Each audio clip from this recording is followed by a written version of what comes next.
Informasi dari Tuhan itu ada tiga: satu alam semesta, dua manusia dan makhluk lain, makhluk hidup yang lain. Nomor tiga baru literasi. Yang namanya orang mukmin adalah orang yang menjamin keamanan tiga hal pada semua orang di sekitarnya, baik dalam skala lokal, nasional maupun global. Yaitu menjamin jangan sampai ada nyawa yang terancam.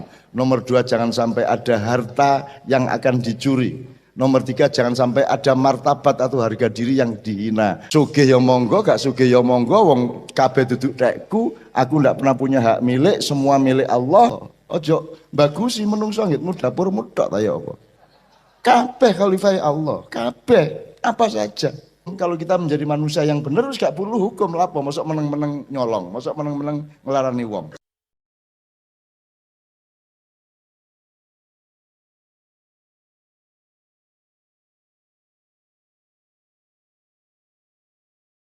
Kasih Pak Bupati, Pak Kapolres dan Pak Dandim sejumlah poin, sejumlah tema itu. Sekarang saya tanya, nek hubungannya karo Islam, nek kon sinau Islam iku sing kok waca apa? Quran. Lah terus Nabi Muhammad maca apa? Cek Islam. Wong Quran guru ngono. Ayo, jawaban. Jaremu nek kepengin sinau Islam maca Quran. Dan Nabi Muhammad piye? Oke, alam. Apa meneh?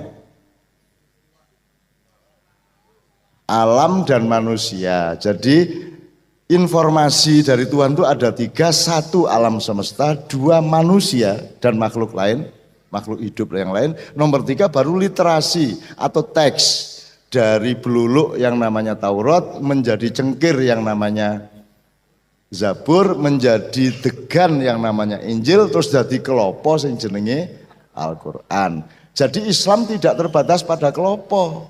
Islam itu terbatas pada Islam itu tiga macam tadi itu. Jadi aku takon, yang disebut khilafah adalah memastikan kita menjadi wakil Allah dan taat kepada Allah. Betul enggak? Betul enggak? Oke. Aku takon, angin ini taat sama Allah enggak? Taat. Binatang? Taat. Awakmu? Awakmu adus berarti taat, gitu? Awakmu gelem mangan, gelem ngising berarti taat, ya tak? Cuman cacate kakean mangan, gak diurus ngisingnya apik tagak, gitu ya.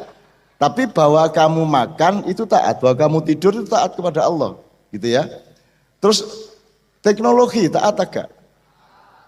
Taat itu berarti kamu khalifah. Khalifah itu artinya kamu berjalan di belakang Allah. Jadi kalau ini yamin, yusra, amam, khalf. Khalf itu khalifah.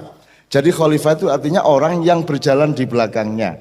Jadi Allah mlaku rono, artinya duwe tujuan, duwe konsep, duwe takdir, duwe menentukan nasib. Awakmu melok, gelem gak gelem, nek mburine Gusti Allah. Nah, iki mang wis dhewe wis ngerti, sing melok iku angin melok, segara melok, gunung melok, wit-witan melok, kewan melok, Allah kabeh, ya.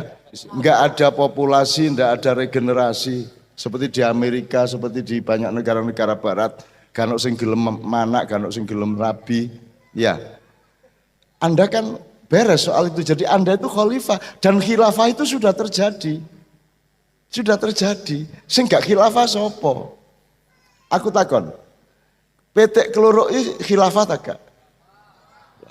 Terus PTE ro tak gak nek dhek keloro? PT keloro pernah disebut khilafah tak gak? Baru malam ini toh kalau PT berkokok, ayam berkokok itu khilafah. Tapi perlukah kita menyebut itu khilafah? Tidak perlu. Anda bersatu se-Indonesia itu khilafah bukan? Keinginan bersatu. Khilafah. Perlu kita sebut khilafah enggak? Bah jenenge apa? Sing penting legi. Bah gula jenenge. Gula iku sing legi ku legine apa gulane? Legine. Apa kudu disebut gula? Tergantung perjanjian wis kadung gula ya wis gula, jadi diganti merica lah ngono ya. Gitu ya. Nah ini masalahnya nomenklatur Pak. Masalahnya itu, lho iki wis khilafah saiki iki kurang ya apa, ojo dipaksa. Apalagi kita tidak sendirian, kita punya teman yang berbeda keyakinan, kita punya teman yang berbeda sejarah, berbeda latar belakang.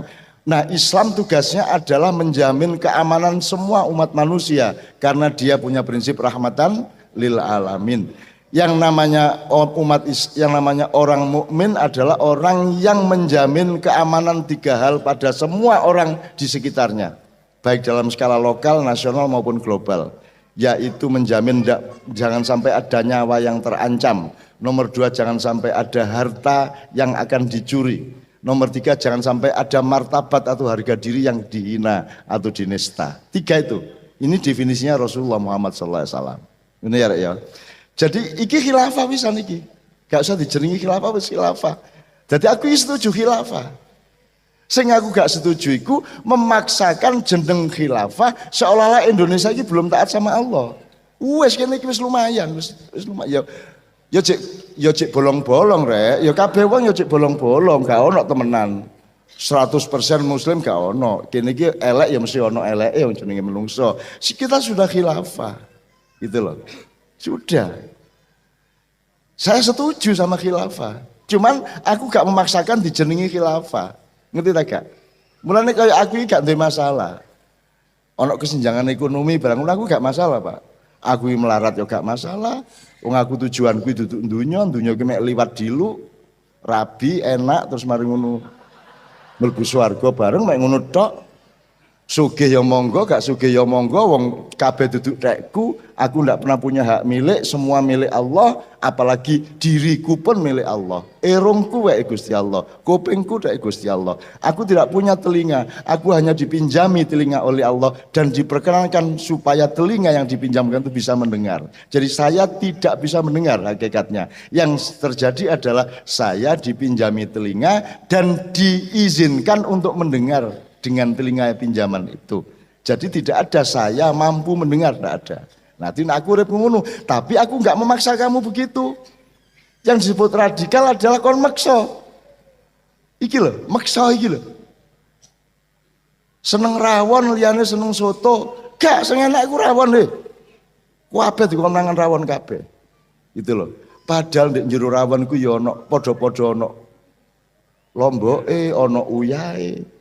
Tapi gelut mergo jeneng rawon karo soto. Itu ya. Ini nyicil pertama. Ada banyak sekali yang diajukan oleh Pak Kapolres, Pak Dandim sama Pak Bupati. Bukan saya orang yang ahli menjawab. Ini nanti kita lempar bersama-sama brainstorming untuk menjadi ilmu kita tambahan pada malam hari ini supaya sesuk luwih mateng. Nah sekarang biar mengendap dulu, soalnya pikiran wis kadung munyer emang, wis kadung diudek emang, diulek emang. Saiki cek mengendap, biarkan dia bekerja sendiri. Jangan dipikir Anda mampu berpikir, yang berpikir itu pikiran Anda. Gitu ya. Makanya saya tidak pernah lelah. Karena apa? Karena saya tidak ikut mikir kok. Sing mikirku keneku. Aku gak melok apa-apa, gitu loh. Bener nggak? Memang begitu. Engko aku tangi kate turu, aku pesen rek. Aku njaluk tolong dolek ono soal iki ngene ya, nang utekku. Terus aku turu blek, esuk-esuk dhek lapor ngeten lho Cak, ngono. Wis aku wis mari ngono kait makyahan aku wis gak arek-arek, wong wis dikerjakno. Dia yang berpikir, saya ndak ikut berpikir dan ternyata dia itu wakil Allah. Karena otak tidak mampu berpikir, otak itu hanya alat elektromagnetik dari Allah untuk bisa berpikir, supply untuk manusia yang dipinjami akal itu. Ngono ya rek ya. Firman Allah atau wilayah kehendak Allah itu di 3 tempat, satu fil afaqi wa fi anfusikum, kemudian yang literer atau Al-Qur'an ya. Berarti jadi gini, al-afaq itu artinya alam semesta, seluruh yang berujung di cakrawala ya. Makanya ada dengan Pak Ujung pada malam hari ini. Jadi Allah punya kehendak. Allah itu murid agung, murid orang ya zat yang berkehendak. Kehendak Allah itu di 3 wilayah, 1 alam semesta, 2 manusia, nomor 3 literasi. Jadi teks. Itu pun belakangan-belakangan. Nabi Nuh dulu belum ada. Zaman Nabi Adam belum ada, zaman Nabi Ibrahim belum ada, dimulai dari Nabi Musa, belum lama kok. Masih ya winginane sore lah. Nah, apakah sebelum Nabi Musa itu tidak ada khalifah? Gara-gara tidak ada Al-Quran. Khalifah itu berarti ada khalifah dengan akalnya sehingga punya kesadaran, ada khalifah yang mengabdi begitu saja seperti angin, seperti pohon, seperti alam semesta itu. Dia mengabdi, dia tasbih. Makanya Allah sendiri menyatakan sabbaha lillahi ma fis samawati wa fil ardh. Mereka bertasbih berarti mereka adalah khalifahnya Allah yang mewujudkan, mengejawantahkan kehendak Allah. Itulah khalifah. Jadi sebenarnya upama gak ono Indonesia ya khilafah. Gak ono negara ya ono khilafah, wong alami khilafah kok. Gatul iku khalifah Allah. Nggih ta mboten? Semut iki khalifah Allah. Ojo bagusi menungso ngitmu dapurmu tok ta ya apa. Kabeh khalifah Allah, kabeh apa saja. Itu khalifah Allah. Karena dia tidak mungkin menjadi khalifah siapapun yang lain.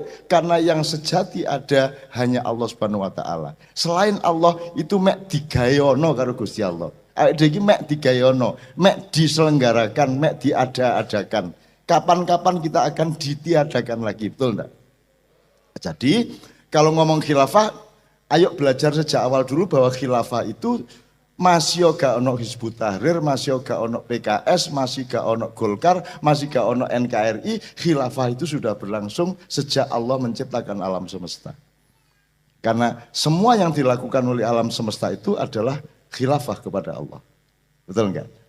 Nah, kedua baru pada manusia. Nah, manusia punya ruang, punya jarak untuk mengambil pilihan.